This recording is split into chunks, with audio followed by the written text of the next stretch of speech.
ஒருத்தரை பார்த்து உன்னுடைய நண்பர்கள் யார் அப்படின்னு ஒரு கேள்வி கேட்டு பாருங்க. கொஞ்சம் யோசித்து பதில் சொல்லுவாங்க.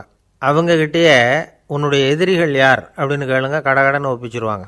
நம்ம மனசு இருக்க அது எப்படின்னா, நம்ம நண்பர்களை விட எதிரிகளை அது நல்லா ஞாபகத்தில் வச்சுக்கும். இது ஒரு ஆச்சரியமான உண்மை. உங்களால் நண்பர்களை மறந்துட முடியும், ஆனால் எதிரிகளை மறந்துட முடியாது.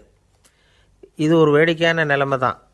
அழகான தருணங்களை நாம் ஏன் மறந்துடுறோம்? இது இயற்கை. ஏன்னா நம்ம மனசு மலர்களை கவனிக்கிறதில்ல, அதில் இருக்கிற முள்ளை தான் கவனிக்குது. தன்னை காயப்படுத்துகிற எதையும் அது உடனே கண்டுகொள்ளுது. ஒரு தெளிந்த சிந்தனையுடைய மனசு மிக அழகாக உள்ள எல்லாத்தையும் கவனிக்கும். அது நன்றியுடன் உணரக்கூடிய எல்லாத்தையும் பார்த்து குறிச்சிக்கும். இப்படிப்பட்டவங்க வாழ்க்கை இயல்பாகவே நல்லா அமையும். அது ரொம்ப அபூர்வம். மனசில் உள்ள ஒரு சிறிய அமைப்பை மாற்றுவதை பொறுத்து தான் இந்த விஷயம் அப்படிங்கிறார் ஓஷோ. ஒரு யூத கோவில் இருந்து தான், அது யூதர்களின் மடமாகவும் இருந்தது. அங்கே ஒரு தலைமை குரு, அவர் ரொம்ப கண்டிப்பானவர். அந்த கோவிலை ஒட்டி ஒரு தோட்டம். ஒரு நாள் காலையில் அந்த தோட்டத்தில் 2 இளம் யூதர்கள் நடந்து போய்கிட்டு இருக்கிறாங்க. காலையில் 1 மணி நேரம், மாலையில் 1 மணி நேரம் அவங்க அந்த தோட்டத்தில் நடக்கிறதுக்கு அனுமதி உண்டு. மற்ற நேரங்களில் அவங்க மத புத்தகங்களை படிக்கணும், பிற விதிமுறைகளை கடைபிடிக்கணும். அந்த 2 பேருமே தொடர்ந்து புகைப்பிடிக்கிற பழக்கம் உள்ளவங்க. ஆனால் கோவில் மடத்தில் இருக்கிறப்போ அவங்க புகைப்பிடிக்க முடியாது, அது கடுமையான குற்றம். சரி, நாம் தோட்டத்தில் இருக்கிறப்போவாவது புகைப்பிடிக்கலாமா அப்படின்னு ஒரு ஆசை அவங்க 2 பேருக்குமே. இருந்தாலும் பயம். இப்படி கேட்டால் மதகுரு என்ன சொல்லுவாரோ அல்லது என்ன செய்வாரோங்கிற பயம். இப்படியே கொஞ்ச நாள் ஆச்சு. ஒரு நாள் இந்த 2 பேரில் ஒருத்தன் ரொம்ப கலங்கி போய் அந்த கோவிலிருந்து வெளியில் வந்துக்கிட்டு இருந்தான். வந்தவன் நேராக தோட்டத்து பக்கம் போனான். அங்கே இன்னொருத்தன் ஆனந்தமாக புகை பிடிச்சிக்கிட்டு இருக்கிறான். அதை பார்த்து தான் இவனுக்கு அதிர்ச்சி. அட கடவுளே, என்ன இது, நீ கேட்காமலே ஆரம்பிச்சிட்டியா அப்படின்னா. இல்லை நான் கேட்டுவிட்டு தான் ஆரம்பிச்சிருக்கேன்னா அவன். அப்படியா, என்ன மனுஷன் இவர், நானும் தான் கேட்டேன், என்ன கண்ணாபுண்ணான்னு திட்டிவிட்டார். இது என்ன கோவிலா இல்லை நரகமா? உனக்கு புகை பிடிக்கணும்னு ஆசையாக இருந்தால் நரகத்துக்கு போகணும்னு சொல்லிவிட்டார். அது சரி, உன்னை மட்டும் எப்படி அனுமதிச்சார் அப்படின்னு கேட்டான் இவன். அவன் சிரிச்சுக்கிட்டே, நீ எப்படி கேட்ட சொல்லு அப்படின்னா. நாம் இந்த தோட்டத்துக்கு வர அனுமதிக்கப்பட்டிருக்கிறதே ஜபத்துக்காகத்தானே, அதனால் நான் ஜபம் சொல்லும் பொழுது புகை பிடிக்கலாமா அப்படின்னு கேட்டேன். அதுக்கு தான் அவர் சத்தம் போட்டு என்னை அடிக்கவே வந்துட்டார் அப்படின்னா இவன். நீ ஒரு மாதிரியாக கேட்டிருக்க, நான் வேறு மாதிரியாக கேட்டிருக்கிறேன். ஜபம் சொல்லும்போது புகை பிடிக்கலாமான்னு நீ கேட்டிருக்க. ஐயா, புகை பிடிக்கும் பொழுது ஜபிக்கலாமா அப்படின்னு நான் கேட்டேன். அதில் தப்பு ஒன்றும் இல்லை அப்படின்னு பதில் சொல்லிட்டார் அப்படின்னா. ஒரு சிறிய மாற்றம்தான் அது மிகப்பெரிய மாறுதலை ஏற்படுத்தி விட்டது. மனசு நல்ல விதமாக சிந்திக்க ஆரம்பிச்சுட்டுதுன்னா மகிழ்ச்சிக்கு பஞ்சம் இல்லை. ஒரு கஞ்சன் ஆற்றுல விழுந்துட்டான். வெள்ளத்தில் தத்தளிச்சிக்கிட்டு இருக்கிறான். கரையில் நின்ன ஒருத்தர், உன் கையை கொண்டா இப்படி பிடிச்சி இழுத்து கரையில் சேர்த்து விடுறேன்னார். எதையும் கொடுத்து பழக்கம் இல்லாத அவன் கையையும் கொடுக்க மாட்டேன்னுட்டான். இவர் பார்த்தார், உன் கையை கொடுன்னு சொல்கிறதுக்கு பதிலாக நான் என் கையை கொடுக்குறேன் பிடிச்சிக்கோ அப்படின்னார். அவன் கப்புன்னு பிடிச்சிக்கிட்டான், இழுத்து கரையில் போட்டார். உலகத்தில் எது எதுக்கோ ஆராய்ச்சி கூடங்கள் இருக்குதுல்ல, அது மாதிரி தூக்கத்தை பற்றி ஆராய்ச்சி பண்ணுறதுக்கு ஒரு ஆராய்ச்சி கூடம் இருக்குது. அப்படி ஆராய்ச்சி பண்ணணும்னா அதுக்கு மூழ்கிக்கிட்டு இருக்கணும்ல. அதனால தான் அந்த ஆராய்ச்சி கூடம் இங்கே இல்லை. அமெரிக்காவில் பாஸ்டன் பல்கலைக்கழக மருத்துவமனையில் அது இருக்குது. அங்கே தூக்கத்தை பற்றி பலவிதமான ஆராய்ச்சிகள் பண்ணிகிட்டு இருக்கிறாங்க. அந்த ஆராய்ச்சி கூடத்தில் இயக்குனராக இருக்கிற ஒரு நிபுணர், அவர் என்ன சொல்கிறார் தெரியுமா? உங்களுக்கு தூக்கம் வரலையா, நீங்கள் நல்லா தூங்கிறதுக்கு தாராளமாக சில யோசனைகளை என்னால் சொல்ல முடியும் அப்படிங்கிறார். யோசனை தானே, காசா பணமாக கேட்டு வச்சுக்கலாமே. உணவு, மனநிலை, தூங்கும் இடத்தோட சூழ்நிலை, படுக்கைக்கு செல்கிறப்போ உள்ள பழக்க வழக்கங்கள், இது காரணமாக ஒருத்தருக்கு தூக்கம் வராமல் போகலாம். தூக்கம் வராததுக்கு இதுதான் காரணம்னா அதையெல்லாம் சுலபமாக கட்டுப்படுத்தலாங்கிறார் அவர். தூக்கத்தை வரவழைக்கக்கூடிய ஒரு நல்ல மருந்து உடற்பயிற்சி. ஆனால் ஒன்று, படுக்க போகிற நேரத்தில் இது மாதிரி உடற்பயிற்சிகள் எல்லாம் செய்யக்கூடாது. கொஞ்சம் முன்னாடி பகல்லையே இந்த பயிற்சிகளை செய்கிறது நல்லது. தூக்கம் வராமல் அவதிப்படுறவங்க பிற்பகல் நேரங்களில் காஃபி, டீ இது மாதிரி பானங்களை சாப்பிடக்கூடாது. மது அருந்துறது கூட தூக்கத்தை பாதிக்கும். வெது வெதுப்பான நீரில் குளிக்கிறது, தியானத்தில் ஈடுபடுறது, ஓய்வாக இருக்கிறது, படுக்கிறது, அதாவது படுக்கிறதுக்கு முன்னாடி ஒரு குவளை பால் சாப்பிட்றது, இதெல்லாம் தூக்கத்தை வரவழைக்கிறது ரொம்ப உதவியாக இருக்கும். இன்னொரு விஷயம் என்னென்னா, தூங்கி ஆகணுமேங்கிற கவலை வேண்டியதில்லை. அப்படி நினச்சி கவலைப்படுறதை விட்டுடணும். தூக்கம் வரலையா, உடனே படுக்கையை விட்டு எழுந்திருக்க வேண்டியது. வெளியில் வாங்க, வேறு ஏதாவது வேலையில் ஈடுபடுங்க, கொஞ்சம் நேரம் உலாவுங்க, அல்லது ஏதாவது ஒரு புஸ்தகத்தை எடுத்து படிங்க. களைப்பு ஏற்பட்டால் மறுபடியும் படுக்கைக்கு போங்க. தூக்கம் தானே வந்துடும். ஒரு விஷயத்தை மட்டும் நல்லா ஞாபகத்தில் வச்சுக்கணும். படுக்கைக்கு போகிறப்போ உங்கள் மற்ற எல்லா பிரச்சனைகளையும் மறந்துடணும். அது எப்படி சார் முடியும்? அந்த நேரம் தானே எல்லா பிரச்சனையும் வரிசையாக ஞாபகத்துக்கு வருது அப்படின்னு நாம் நினைக்கலாம். ஆனால் பழக்கத்தில் அதை நாம் மாற்றிக்க முடியும். கொஞ்சம் முயற்சி பண்ணணும், அவ்வளோதான். இது எல்லாமே ஆராய்ச்சி பண்ணி பார்த்துட்டு அந்த நிபுணர் சொல்கிற கருத்து தான். இன்னொரு விஷயமும் அவர் சொல்கிறார். அது என்னென்னா, உடல் கோளாறு காரணமாக தூக்கம் வராமல் அவதிப்படுறவங்களுக்கெல்லாம் இந்த யோசனைகள் சரியாக வராது அப்படிங்கிறார். அதுக்கெல்லாம் மருத்துவ சிகிச்சை கொடுத்து தான் சரி பண்ணணும். சில பேருக்கு நடு ராத்திரியில் மூச்சு திணறல் ஏற்பட்டு தூக்கம் வராமல் போயிடும். ஊரெல்லாம் தூங்குறப்போ தான் மட்டும் தூங்காமல் மூழ்கிட்டு இருக்கிறது, ஊரெல்லாம் மூழ்கிட்டு இருக்கிறப்போ தான் மட்டும் தூங்குறது, இது மாதிரி கோளாறுகளால் சில பேர் பாதிக்கப்படலாம். காலு தசை முறுக்கிக்கிறதுனால சில பேருக்கு அடிக்கடி விழிப்பு வரலாம். மன அழற்சி காரணமாக சில பேருக்கு தூக்கம் வராது. இது மாதிரி கோளாறுகளுக்கெல்லாம் அதுக்கு தகுந்த மாதிரி சிகிச்சை கொடுத்து தான் சரி பண்ண வேண்டியிருக்கும். எந்த கோளாறும் இல்லாமல் தூக்கம் வரலைன்னா ஆரம்பத்தில் சொன்ன முறைகளை கடைப்பிடிச்சு பார்க்கலாம். தூக்கம் வந்ததுன்னா யோசனை சொன்ன அந்த நிபுணருக்கு நன்றி சொல்லலாம். ஒருத்தர், ஏன் சார் பஸ்ஸில் தூங்குறது கெட்ட பழக்கமானு கேட்டார். இல்லையே, நான் கூட பஸ்ஸில் போகிறப்ப தூங்கிட்டு தானே போவேன் அப்படின்னார் இன்னொருத்தர். அப்புறம் ஏன் என்ன டிரைவர் வேலை வேணாம்னு வீட்டுக்கு அனுப்பி வச்சுட்டாங்க அப்படின்னாராம் அவர். ஒரு தந்தை தன்னோட பிள்ளைய ரொம்ப தைரியசாலியாக வளர்க்கணும்னு ஆசைப்பட்டார். அதுக்காக அவனை கூப்பிட்டு உட்கார வச்சு இப்படி உபதேசம் பண்ணார். இதை பாருப்பா, நான் உன்னாட்டம் இருக்கிறப்போலாம் எதுக்கும் பயப்பட மாட்டேன், ரொம்ப துணிச்சலாக இருப்பேன். ஒரு நாள் ஒரு அப்பாவி எலியை ஒரு பூனை துரத்திட்டு ஓடிச்சு. நான் உடனே என்ன செஞ்சேன் தெரியுமா? அந்த பூனையை பிடிச்சேன், அது வாலில் ஒரு பட்டாசு சரத்தை கட்டினேன், கொளுத்தி விட்டேன், படபடன்னு வெடிக்க ஆரம்பிச்சுட்டுது. அது துள்ளிக்கிட்டு அங்கேயும் இங்கேயும் ஓடி இருக்கு பாரு ஓட்டம், ரொம்ப தமாஷு அப்படின்னார் அப்பா. இப்படி சொல்லிவிட்டு பையனை பார்த்து, இதை கேட்குறதுக்கு உனக்கும் துணிச்சல் வருதா? நான் என்னுடைய செயலை நீ கேட்குறப்போ உனக்கு துணிச்சல் வருதா அப்படின்னு கேட்டார். வருதுன்னா பையன். எப்படின்னா அப்படிங்கிற விவரத்தையும் சொன்னான் அவன். அதாவது, எலியை விரட்டினத்துக்காக பூனை வாலில் பட்டாசு கொளுத்துனீங்க நீங்கள், பூனையை விரட்டினத்துக்காக உங்கள் கழுத்தில் பட்டாசு சரத்தை மாட்டினா என்னென்னு தோணுது எனக்கு அப்படின்னு நான் பையன். பையனோட துணிச்சல் அப்பாவே நடுங்க வச்சுட்டுது. அது சரி, ஒரு அப்பா பிள்ளைக்கு இப்படியா உபதேசம் பண்ணுறது? எல்லாருக்கிட்டையும் அன்பாக பழகிறது எப்படி அப்படின்னு சொல்லி கொடுக்கணும். பிஞ்சு உள்ளங்களில் நஞ்சை தூவலாமா? ஒரு நாள் விநாயகர் ஒரு பூனையோடு விளையாடிக்கிட்டு இருந்தாராம். அப்படி ஆசையாக விளையாடிக்கிட்டு இருந்தப்போ அவரோட கை நகம் தவறுதெல்லாம் பூனையோட முகத்தில் பட்டுட்டு தான். அது ஒரு சின்ன கீறலை உண்டாகி விட்டுது. அப்பா அவர் அதை ஒரு பெருசாக நினைக்கல. கொஞ்ச நேரத்துக்கு அப்புறம் விநாயகர் வீட்டுக்கு வந்தார். அவங்க அம்மா பார்வதி தேவியை பார்த்தார். பார்வதி தேவி கன்னத்தில் விரலால் கீறினது மாதிரி ஒரு அடையாளம் இருந்தது. விநாயகருக்கு அதிர்ச்சி, ஆச்சரியம். நம்ம அம்மா இந்த உலகத்துக்கே தாயார், அப்பேற்பட்ட அவங்க முகத்திலேயே கீறலை உண்டாக்கக்கூடியவங்க யாராக இருக்க முடியும் அப்படின்னு யோசனை பண்ணார். தாயே, உன்னுடைய கன்னத்தில் இந்த வடு எப்படிம்மா ஏற்பட்டதுன்னு கேட்டார். குழந்தாய், இது நீ செஞ்ச காரியம்தான்ப்பா, உன்னுடைய கை நகம் கீறினதுனால ஏற்பட்ட வடு தான் இது அப்படின்னாங்க அவங்க. விநாயகர் திடுக்கிட்டு போட்டார். எப்படிம்மா அது? நான் எந்த காலத்துலேயும் ஒன்று அப்படி கீறினதாக எனக்கு நினைவு இல்லையே அப்படின்னார். இன்னைக்கு காலையில் ஒரு பூனையை கீறினதை நீ மறந்துட்டியா அப்படின்னாங்க அந்த அம்மா. விநாயகர் திகைச்சு போய் நின்னார். பார்வதி தேவி சொன்னாங்க, இதை பார்ப்பா, இந்த உலகத்தில் இருக்கக்கூடிய எல்லா உயிர்கள்லேயும் நான் இருக்கிறேன், நான் தான் இந்த உலகமாக ஆகியிருக்கிறேன். ஆகையினால நீ யாரை துன்புறுத்தினாலும் அது உண்மையிலேயே என்ன துன்புறுத்தினதாக தான் முடியும் அப்படின்னாங்க.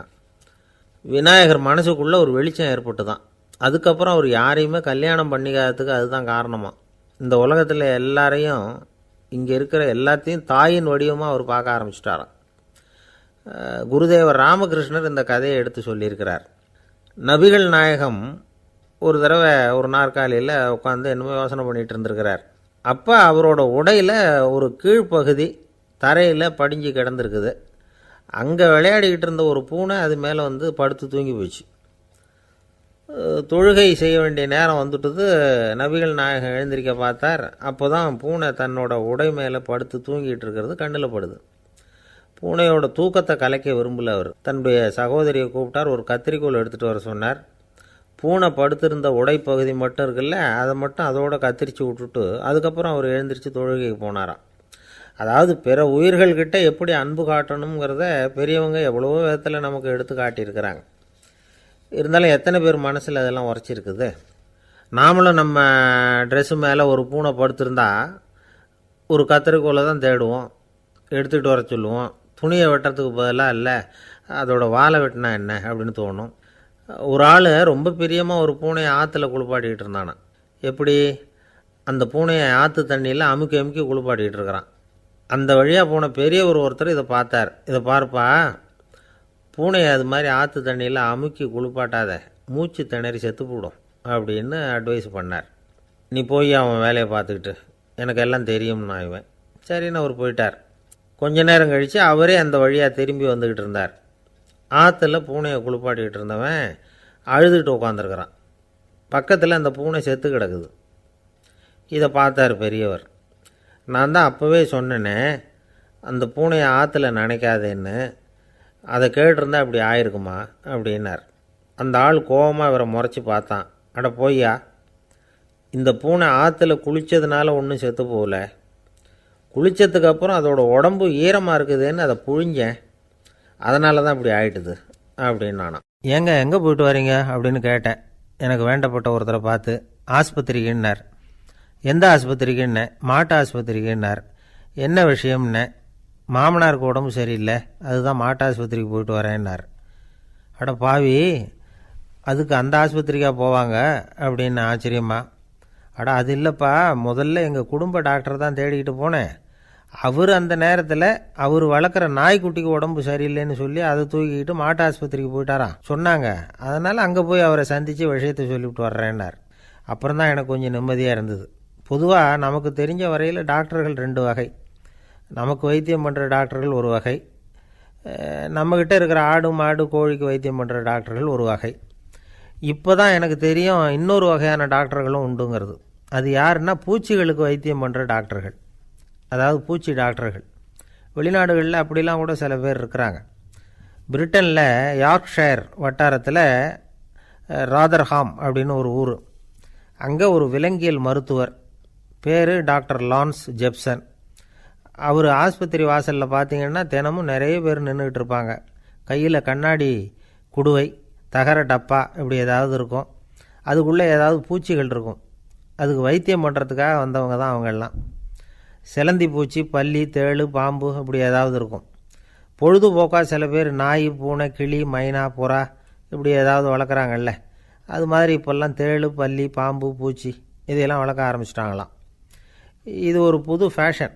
இப்போ கூண்டுக்குள்ளே டப்பாக்குள்ளே போட்டு வளர்க்குறது, அதுக்கு ஏதாவது நோய் வந்துட்டுதுன்னா வைத்தியம் பண்ணுறதுக்கு டாக்டர்கிட்ட வந்துட வேண்டியது, இப்படி இந்த பழக்கம்லாம் நிறையா வந்துட்டுது.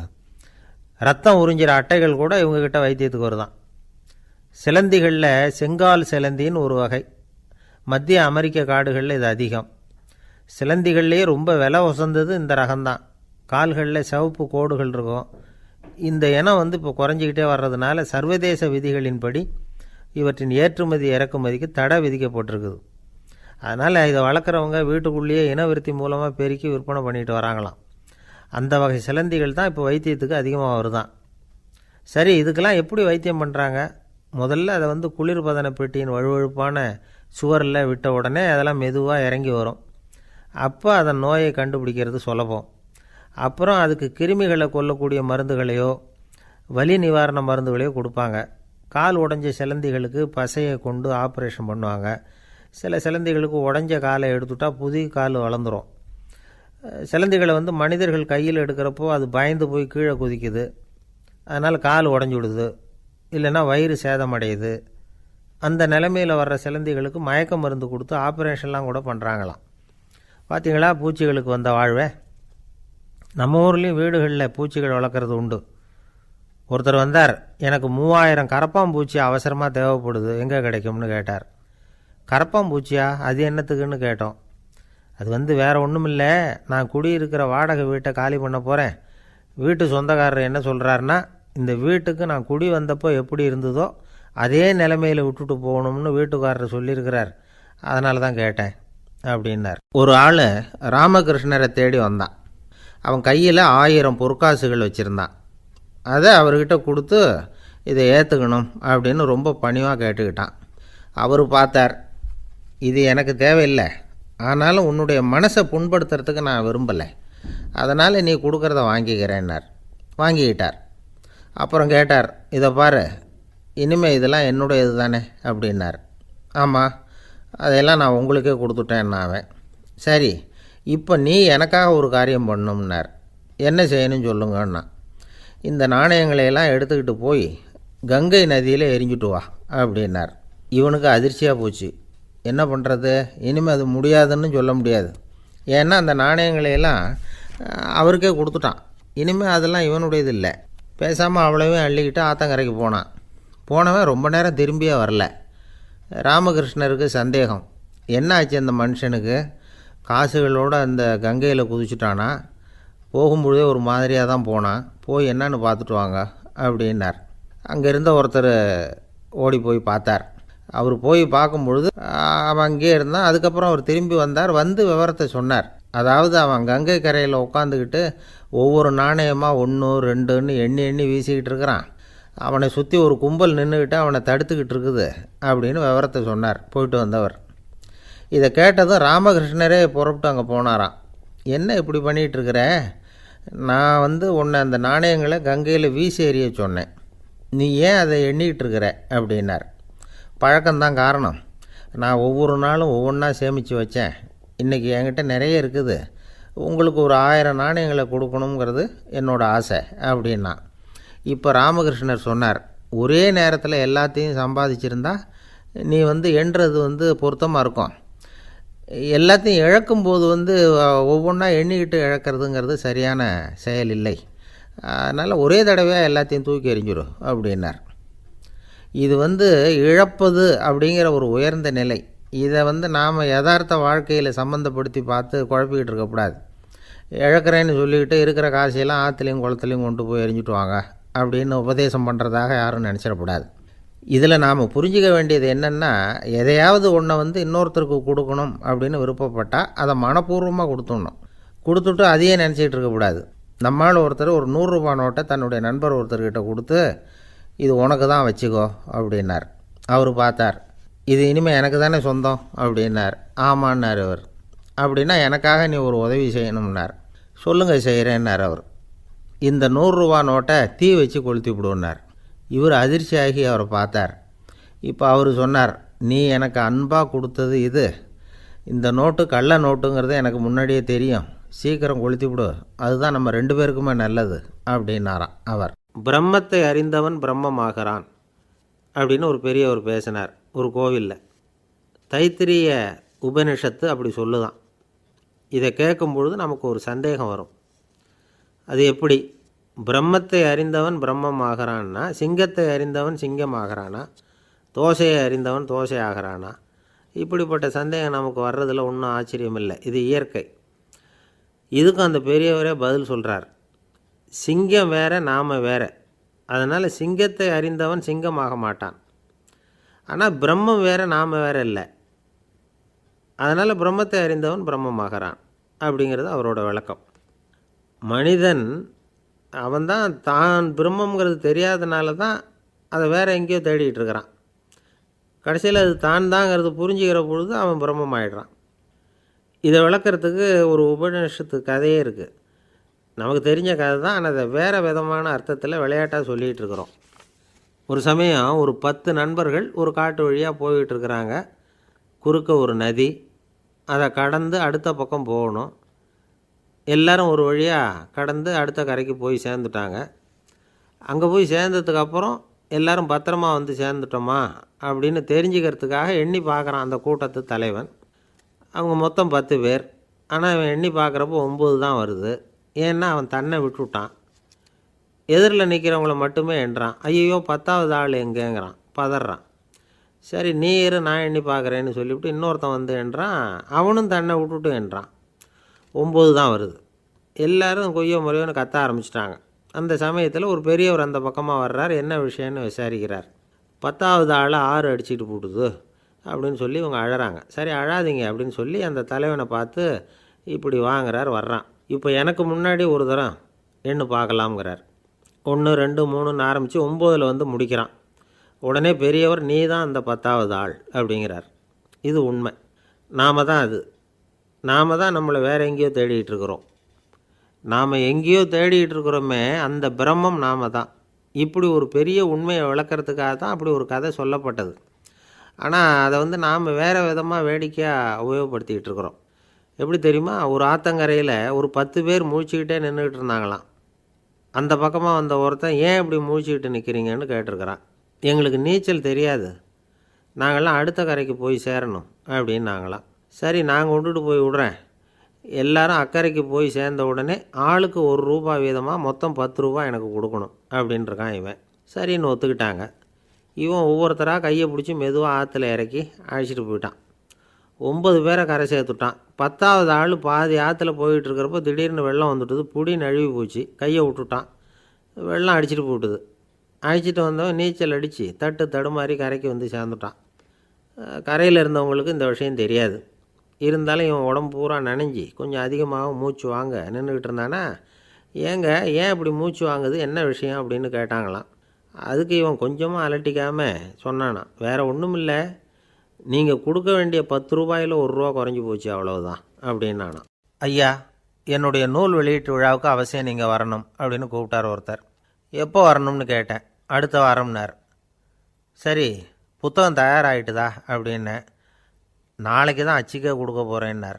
என்னங்க இது, புத்தகம் அச்சிடுறதுக்கு முன்னாடியே அழைப்புதழை வந்து அச்சடிச்சு விட்டீங்களே அப்படின்னு கேட்டேன்.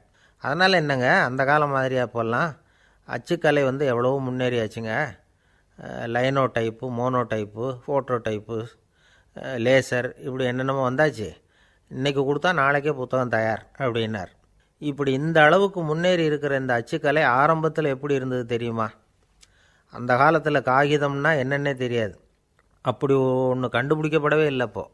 அப்போல்லாம் எதையாவது ஒன்று எழுதணும்னா அதுக்கு ஆட்டு தோலை தான் பயன்படுத்தி இருக்கிறாங்க. கண்ணுக்குட்டி தோல் கூட அதுக்கு உபயோகப்பட்டு தான். ஐரோப்பாவில் இருந்த பாதிரியார்கள் தோலில் எழுதப்பட்ட புத்தகத்தை தயாரிக்கிறதுல ரொம்ப கெட்டிக்காரங்களாம்.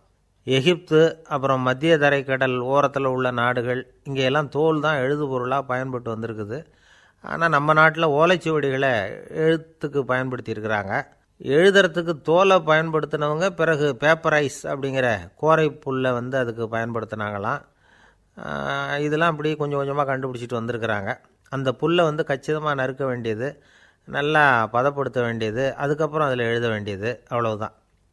பேப்பருங்கிற சொல்லே இந்த பேப்பைரஸ் அப்படிங்கிறதுலேருந்து வந்தது தான். அதுக்கப்புறம் தான் காகிதம் வந்தது. இதை முதல்ல சீன நாட்டில் தான் கண்டுபிடிச்சாங்க. அது வந்த பிறகு அச்சு எந்திரம் கண்டுபிடிக்க வேண்டிய அவசியம் ஏற்பட்டது. அதை கண்டுபிடிச்சவர் ஜெர்மானிய அறிவியல் அறிஞர் ஜான் கூட்டன்பர்க். அச்சு கலைக்கு அடித்தளம் அமைச்சவர் அவர் தான். ஜெர்மனியில் மெயின்ஸ் அப்படிங்கிற ஊரில் 1399 பிறந்தார். அவரோட மாமன் ஒருத்தர் உலோக வேலையில் வல்லவர். அவர்கிட்ட அந்த வேலையை கற்றுக்கிட்டார். அதோட வைரக்கற்களை வந்து பட்டை தீட்டுறதுலேயும் ரொம்ப தேர்ச்சி பெற்றிருந்தார். இளம் வயசுலேயே சும்மா இருக்க மாட்டாராம். எதை செஞ்சாலும் அதை திறமையாக செய்வாராம். அவர் தான் முதல்ல மர அச்சு எழுத்துக்களை உருவாக்கினார். அது மேலே மை தடவி பிரதிகள் எடுத்தார். அதுக்கப்புறம் உலோக எழுத்துக்கள், முதல்ல காரியம், அப்புறம் இரும்பு, அப்புறம் கலப்பு உலோகம், பிறகு அச்சடிக்கிறதுக்கு எந்திரம் ஒன்றையும் உருவாக்கினார். முதல்ல பைபிள் அச்சடித்தார். 1468 அவர் இறந்து போனார். 16ஆம் நூற்றாண்டில் மேலை நாடுகளிலிருந்து மர எழுத்துக்களை கொண்டுகிட்டு வந்து தமிழ்நாட்டில் கிறிஸ்தவ நூல்களை அச்சிட்டாங்க.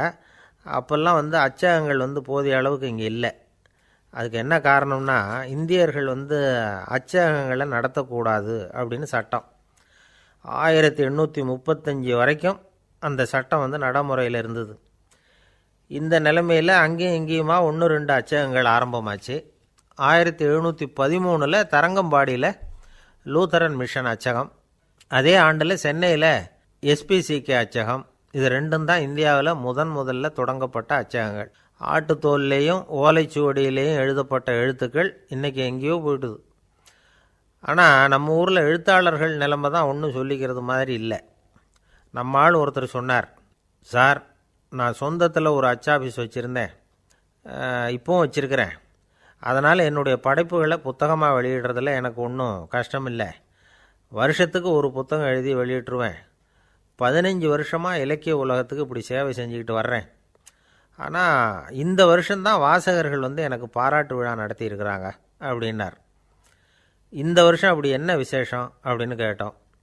இந்த வருஷம்தான் நான் எந்த புத்தகம் எழுதி வெளியிடாமல் இருந்தேன், அதுக்காகத்தான் எனக்கு இந்த பாராட்டு விழா அப்படின்னார். ஒரு நண்பர் இருக்கார், எப்போ பார்த்தாலும் கையில் ஒரு புத்தகம் இருக்கும். புத்தகம் இல்லாமல் எங்கேயும் புறப்பட மாட்டார். எதுக்காக இப்படி எடுத்துகிட்டு போகிறீங்க அப்படின்னு கேட்டால், எனக்கு இது ஒரு நல்ல நண்பன் மாதிரி, இந்த காலத்தில் எங்கே போனாலும் காத்திருக்க வேண்டியிருக்கு, அது மாதிரி சமயத்தில் நான் நண்பன் கூட பேசிக்கிட்டு இருப்பேன் அப்படிம்பாரான். ஒருத்தர் ஒரு பெரிய அரச பதவியில் இருந்தார். அவர் பதவியிலேருந்து இறங்க வேண்டிய சூழ்நிலை. அரசு கொடுத்துருந்த வீட்டை விட்டுட்டு வெளியில் வர்றார். வரும்பொழுது 2 கையிலையும் 2 பெட்டியை எடுத்துகிட்டு வந்தாராம். சார் உங்களுடைய உடைமைகள் அப்படின்னு கேட்குறாங்க அங்கே இருந்த ஊழியர்கள். இவர் தன்னுடைய கையில் இருக்கிற பெட்டியை காட்டி, இதுதான் என்னுடைய சொத்து அப்படின்னாராம்.